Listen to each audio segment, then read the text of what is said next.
बिस्मिल्लाहिर्रहमानिर्रहीम। I am professor Abid Umar from Grip institute Multan.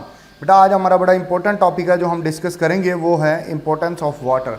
चलें इसको पढ़ लेते हैं। देखें, सबसे पहले जो इंट्रोडक्शन ऑफ वाटर के बारे में लिखा गया, यहाँ पर कुछ MCQs हैं जो आते रहें।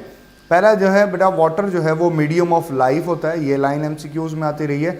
और इसके बाद की जो लाइन है वो अक्सर MCQs के अंदर इस्तेमाल हुई है। It is the most abundant compound in all organism. तमाम जानदारों के अंदर ये मोस्ट अबंडेंट कंपाउंड होता है, सबसे ज़्यादा मिकदार में पाया जाता है। ठीक है ना। हमारे बॉडी का तकरीबन 65 to 89% जो है बेटा ये वाटर होता है। आपको बात बताता जाऊं, हमारी बॉडी का वेट दो तरह का होता है। एक होता है वेट वेट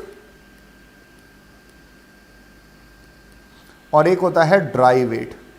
आपको बात थोड़ी सी समझ आ जाएगी। वेट वेट वो सारा टोटल लिक्विड जो हमारी बॉडी में, उस टोटल लिक्विड का 65 to 89% वाटर है। और जो ड्राई वेट होता है ना, खुश्क वेट, ये इसमें लिक्विड शामिल हैं। इसमें बेशतर तौर पर हम प्रोटीन्स के बने हैं। मैंने बताया था ना, कोलेजन प्रोटीन के हम बने हुए। तो ड्राई वेट में मोस्ट अबंडेंट चीज़ जो चीज़ होती है वो प्रोटीन है, और वेट वेट के अंदर जो मोस्ट अबंडेंट चीज़ होती है वो हमारे पास वाटर होता है। अच्छा, जबकि हमारी जो बोन सेल होते हैं, बोन सेल जो है बेटा वो 20% जो है ये वाटर से बने हैं, जबकि हमारा ब्रेन के जो सेल्स होते हैं they are made of 85% of water. इसी तरह जो हाइड्रोलाइसिस रिएक्शन होता है, जैसे हमने पढ़ा था कि जनाब डाइसक्राइड जब मोनोसक्राइड के अंदर कन्वर्ट होता है तो वो वाटर मॉलिक्यूल रिलीज करता है। ठीक है ना। वाटर मॉलिक्यूल एब्जॉर्ब करेगा, तो ये हाइड्रोलाइसिस कर रहा था। Breakage of molecule in the presence of water, that will call hydrolysis reaction. बड़ा इंपॉर्टेंट है। इसके अलावा फोटोसिंथेसिस में वाटर रॉ मटेरियल के तौर पर इस्तेमाल होता है, क्योंकि कार्बन डाइऑक्साइड अकेली ग्लूकोज नहीं बना सकती, उसको वाटर चाहिए। ठीक है ना। वाटर मिलेगा तो ही फोटोसिंथेसिस जो है ये परफॉर्म होती है। चलें इसके बाद आगे चलते हैं नेक्स्ट। इसके बाद जो है बेटा वो है सॉल्वेंट प्रॉपर्टी। अब आप जानते हो कि पानी जो होता है ना ये पोलर होता है। अब ये पोलर क्यों है? देखें, इसके ऑक्सीजन के ऊपर पार्शियल नेगेटिव और इसके हाइड्रोजन के ऊपर पार्शियल पॉजिटिव चार्ज होता है। आपने केमिस्ट्री में ये बात पढ़ी होगी। ऐसा इस वजह से है क्योंकि ऑक्सीजन मोर इलेक्ट्रोनेगेटिव होती है।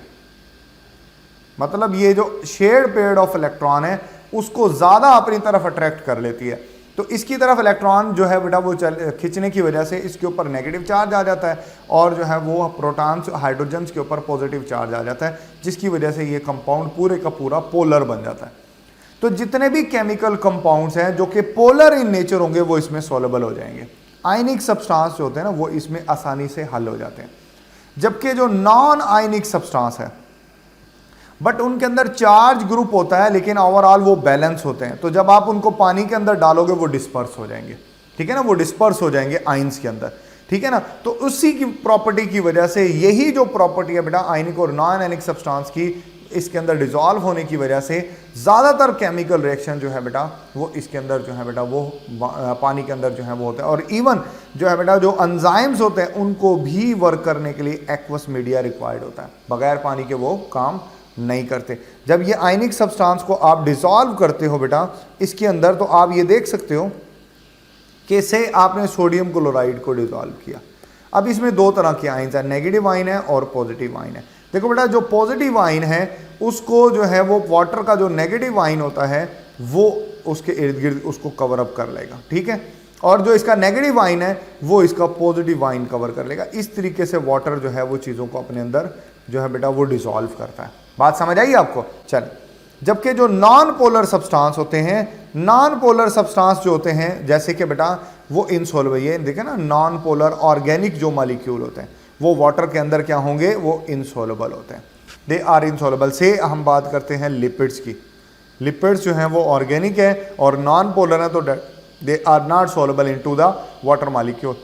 यही वजह है कि जो सेल मेम्ब्रेन होती है वो लिपिड की बनी होती है, ताकि वो पानी में हल ना हो, ताकि वो प्रोटेक्ट कर सके पूरे के पूरे सेल को। चले, ये सॉल्वेंट प्रॉपर्टी को लेके जो है कुछ चीज़ें हमने शेयर की। उसके बाद जो है वो आगे चलते हैं नेक्स्ट। हीट कैपेसिटी क्या होता है? देखो बेटा, हमने एक बात नोट की होगी कि जो है वाटर के अंदर ये सलाहियत होती है कि ये हीट को एब्जॉर्ब कर लेता है। हीट को एब्जॉर्ब करने की वजह से, हीट को एब्जॉर्बिंग प्रॉपर्टी होने की वजह से ये जो है ना जो है बेटा वो चीज़ों को ठंडा करने के लिए इस्तेमाल होता है। आप देखते हो कि गाड़ी के कार्बोरेटर में हम पानी डालते हैं, क्यों? ताकि वो जो है कार्बोरेटर इंजन को ठंडा रखे। तो यहाँ से हमें पता चलता है कि वाटर के अंदर ये एबिलिटी होती है कि ये हीट को एब्जॉर्ब करता है। ठीक हो गया। अब ये जो हीट को एब्जॉर्ब करेगा तो चीज़ें ठंडी होना शुरू हो जाएंगी। ठीक है ना। ये जो हीट होती है ना, हीट असल में वाटर में मौजूद जो हाइड्रोजन बॉन्ड्स होते हैं, जो वाटर में मौजूद जो हाइड्रोजन बॉन्ड्स हैं, ये हीट उनको ब्रेक करने के लिए इस्तेमाल होती है, इस बॉन्ड को ब्रेक करने के लिए इस्तेमाल होती है। ठीक है ना। अगर ये बॉन्ड ब्रेक हो जाए तो पानी एवेपोरेट हो जाता है,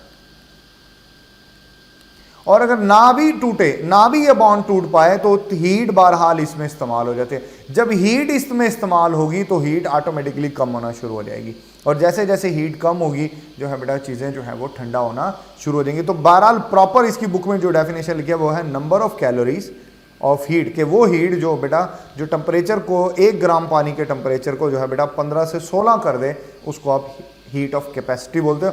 वाटर की जो हीट ऑफ कैपेसिटी होती है वो 1 होती है। ठीक है ना। तो इसलिए वाटर को टेम्परेचर स्टेबलाइजर कहा जाता है। ये अक्सर चीज़ों में वाटर का इस्तेमाल किया जाता है ताकि टेम्परेचर उसका स्टेबल रहे। चले आगे चलते हैं। नेक्स्ट देखें, जो है बेटा ये वाटर को जो है बेटा वो कूल डाउन करता है, चीज़ों को, गर्म चीज़ को ठंडा करता है, तो जानदार भी उसमें रह पाते हैं। उसके बाद है बेटा नेक्स्ट जो प्रॉपर्टी है वो हीट ऑफ वेपराइजेशन। अभी मैंने आपको कहा कि जब वाटर के ऊपर हीट पड़ती है तो उसके वेपर्स बन जाते हैं। जब हीट पड़ती है ना, तो वो हीट जो पानी को वेपर्स में कन्वर्ट कर दे, this will call the heat of vaporisation. 1 kg water को वेपर्स में कन्वर्ट करने के लिए 574 किलो कैलोरीज की हीट जो है वो दरकार होती है। कि अगर आप एक जो है बेटा केजी पानी को बड़ी आसानी से वेपर्स में, बुखारात में बदल सकते हो, अगर आप उसको 574 किलो कैलोरीज की जो है वो हीट प्रोवाइड कर दें।